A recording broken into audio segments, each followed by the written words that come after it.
أعوذ بالله من الشيطان الرجيم. بسم الله الرحمن الرحيم. أتى أمر الله فلا تستعجلوه سبحانه وتعالى عما يشركون ينزل الملائكة بالروح من أمره على من يشاء من عباده أن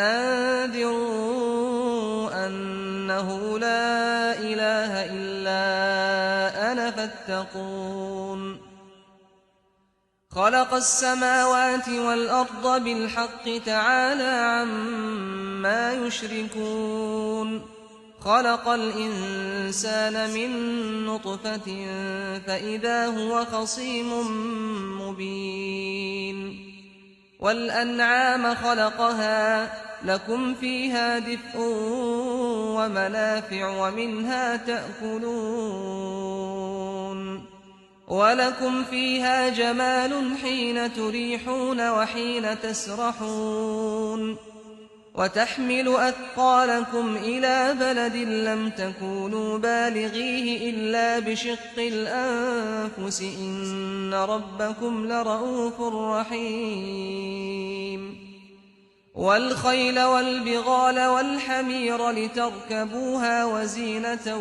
ويخلق ما لا تعلمون وعلى الله قصد السبيل ومنها جائر ولو شاء لهداكم أجمعين اللہ کا فیصلہ صادر ہو چکا ہے، سو اس کے لیے جلدی نہ مچاؤ۔ وہ پاک اور برتر ہے ان چیزوں سے جنہیں یہ شریک ٹھہراتے ہیں۔ انہیں بتاؤ اے پیغمبر کہ ہر شخص اس کا اہل نہیں ہوتا کہ اللہ اس پر فرشتے اتار دے۔ وہ اپنے بندوں میں سے جس پر چاہتا ہے اپنے حکم کی وحی کے ساتھ فرشتے اتارتا ہے، اس ہدایت کے ساتھ کہ لوگوں کو خبردار کر دو کہ میرے سوا تمہارا کوئی معبود نہیں ہے، لہٰذا مجھی سے ڈرو۔ اس نے آسمانوں اور زمین کو برحق پیدا کیا ہے، اس کے فیصلوں پر کوئی اثر انداز نہیں ہو سکتا۔ وہ برتر ہے ان چیزوں سے جنہیں یہ شریک ٹھہراتے ہیں۔ اس نے انسان کو ایک ذرا سی بوند سے پیدا کیا تو دیکھتے ہو کہ یکا یک وہ ایک کھلا ہوا حریف بن کر اٹھ کھڑا ہوا ہے۔ یہ چوپائے بھی اس نے پیدا کیے ہیں، ان میں تمہارے لیے جاڑے کی پوشاک ہے اور دوسرے فائدے بھی، اور ان سے تم غذا بھی حاصل کرتے ہو۔ ان کے اندر تمہارے لیے جمال بھی ہے، جبکہ شام کے وقت ان کو واپس لاتے ہو اور جب صبح کو چرنے کے لیے چھوڑتے ہو۔ یہ تمہارے بوجھ ایسے شہروں تک لے جاتے ہیں جہاں تم جان توڑ کر ہی پہنچ سکتے تھے۔ حقیقت یہ ہے کہ تمہارا پروردگار بڑا ہی شفیق، بڑا مہربان ہے۔ یہ گھوڑے اور خچر اور گدھے بھی اس نے پیدا کیے ہیں تاکہ تم ان پر سوار ہو، اور یہ زینت بھی ہیں۔ وہ ایسی چیزیں بھی پیدا کرتا ہے جنہیں تم نہیں جانتے۔ اس کو پانا چاہتے ہو تو جان لو کہ اللہ تک سیدھی راہ پہنچاتی ہے، جبکہ راہیں ٹیڑھی بھی ہیں، اور اگر وہ چاہتا تو تم سب کو اسی ایک راہ کی ہدایت دے دیتا۔ The directive of God has been pronounced. So, do not seek to hasten it. He is pure and exalted from the things they associate with him. Tell them, O Prophet, that not everyone is worthy that God send down angels to him. He sends down angels with the command of revelation to whomsoever he wills with the directive.